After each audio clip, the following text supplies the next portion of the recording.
বহুল প্রতীক্ষিত বৈঠকে বসেছেন অন্তর্বর্তী সরকারের প্রধান উপদেষ্টা ডক্টর ইউনূস ও তারেক রহমান। দর্শক, এই বিষয়ে বিস্তারিত আমাদের সাথে কথা বলবেন, আমাদের সাথে যুক্ত হবেন বিএনপির সাংগঠনিক সম্পাদক শামা ওবায়েদ। শামা ওবায়েদ, আপনাকে স্বাগত একাত্তরের সংবাদ সংযোগে। দর্শকদেরকে যেমনটি জানাচ্ছিলাম, একটি বহুল প্রতীক্ষিত বৈঠক শুরু হয়ে গেছে এবং এই বৈঠকে আসলে গুরুত্বপূর্ণ সংস্কার এবং নির্বাচন অনেক কিছু নিয়ে কথা হবে আমরা যতটুকু জানতে পেরেছি। আপনাদের কি প্রত্যাশা আজকের বৈঠক থেকে, জানাবেন আমাদের। ধন্যবাদ আপনাকে। দেখুন, আপনাদের মিডিয়া সহ বাংলাদেশে এবং জাতীয় ও আন্তর্জাতিক সকল গণমাধ্যমে কিন্তু এই মিটিংটাকে অত্যন্ত গুরুত্ব সহকারে দেখছে। বাংলাদেশের মানুষ এই মিটিং এর দিকে তাকিয়ে আছে। এটা বিভিন্ন কারণ আছে। যে প্রেক্ষাপটে আজকে বাংলাদেশ জাতীয়তাবাদী দলের ভারপ্রাপ্ত চেয়ারম্যান জনাব তারেক রহমান এবং প্রধান উপদেষ্টা বৈঠকটি হচ্ছে, সেই প্রেক্ষাপটটা গুরুত্বপূর্ণ এই কারণে যে আমরা একটা ট্রানজিশনাল পিরিয়ডের মধ্যে আছি। আমাদের ফ্যাসিবাদকে অতিক্রম করে একটা গণতান্ত্রিক ধারায় দেশকে ফিরিয়ে আনার জন্য আমরা কাজ করছি।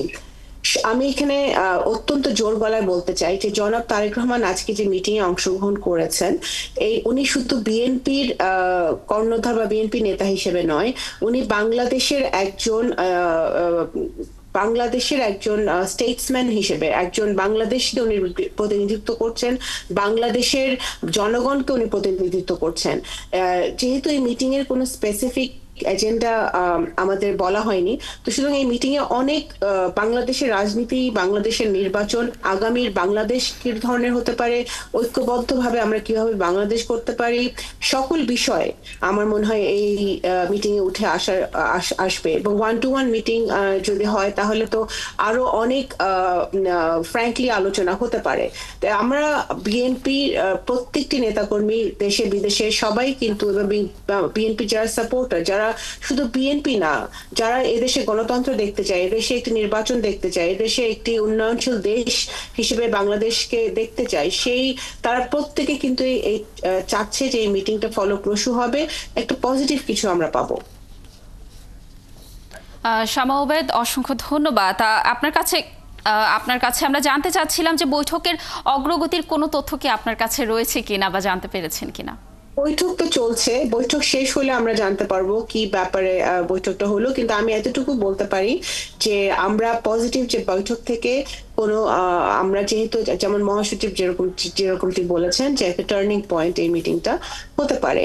এই মিটিং এ নির্বাচনের সময়, এই মিটিং এ সংস্কার, এই মিটিং এ আপনার বিগত দিনে কি হয়েছে, কারণ আমরা মনে করি যে বাংলাদেশ জাতীয়তাবাদী দলের হাজার হাজার নেতাকর্মী যেভাবে হাসিনার সময় নির্যাতিত হয়েছে, জিয়া পরিবার নির্যাতিত হয়েছে, জনাব তারেক রহমান নির্যাতিত হয়েছে, বেগম খালেদা জিয়া নির্যাতিত হয়েছে, ডক্টর ইউনূসও কিন্তু তার বিরুদ্ধে মানবাধিকার লঙ্ঘিত হয়েছে, তার বিরুদ্ধে অত্যাচার হয়েছে শেখ হাসিনার সময়। সুতরাং ডক্টর ইউনূস সাহেব ভালো মতোই বোঝেন যে এই দেশে গণতন্ত্র কতটুকু প্রয়োজন, নির্বাচনের পথে ফিরিয়ে আনতে একটি সুষ্ঠু নির্বাচনের কতটুকু প্রয়োজন, গণতান্ত্রিক সরকারের কতটুকু প্রয়োজন।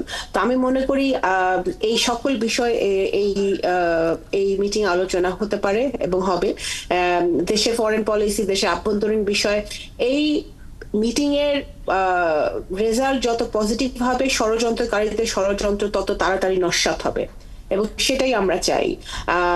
আমাদের আপনার খেয়াল করে দেখবেন যে 5ই অগস্ট পরবর্তী সময় থেকে এখন পর্যন্ত জনাব তারেক রহমান যতগুলো বক্তব্য দিয়েছেন, উনি কিন্তু 100% এই সরকার যাতে সফল হয়, অন্তর্বর্তীকালীন সরকার যাতে সফলতার সাথে তাদের কর্মকাণ্ড শেষ করে একটি গণতান্ত্রিক ধারায় দেশকে ফিরিয়ে আনতে পারে, সেটা কিন্তু উনি আকাঙ্ক্ষা করেছেন এবং সবসময় ওনার বক্তব্যে উনি পজিটিভ বক্তব্য দিয়েছেন ওনার।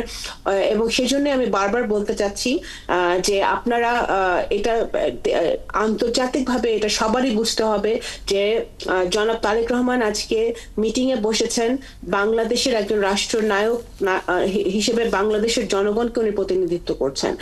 সুতরাং বাংলাদেশের জনগণকে যখন উনি প্রতিনিধিত্ব করছেন, বাংলাদেশের সকল বিষয়ে আলোচনা হতে পারে এবং আলোচনা হবে বলে আমরা আশা করি। উনি শহীদ রাষ্ট্রপতি জিয়াউর রহমানের সন্তান, যিনি একজন রাষ্ট্রনায়ক ছিলেন, যিনি একজন ভিশনারি ছিলেন। উনি আপসীর নেত্রী, গণতন্ত্রের মাতা, দেশের নেত্রী বেগম খালেদা জিয়ার সন্তান, এবং উনি সফলতার সাথে বাংলাদেশ জাতীয়তাবাদী দলকে যেমন সংগঠিত রেখেছেন, ঠিক একইভাবে কিন্তু এই এতগুলো বছর ধরে এই ফ্যাসিবাদের বিরুদ্ধে উনি সফলভাবে আন্দোলন চালিয়ে গেছেন।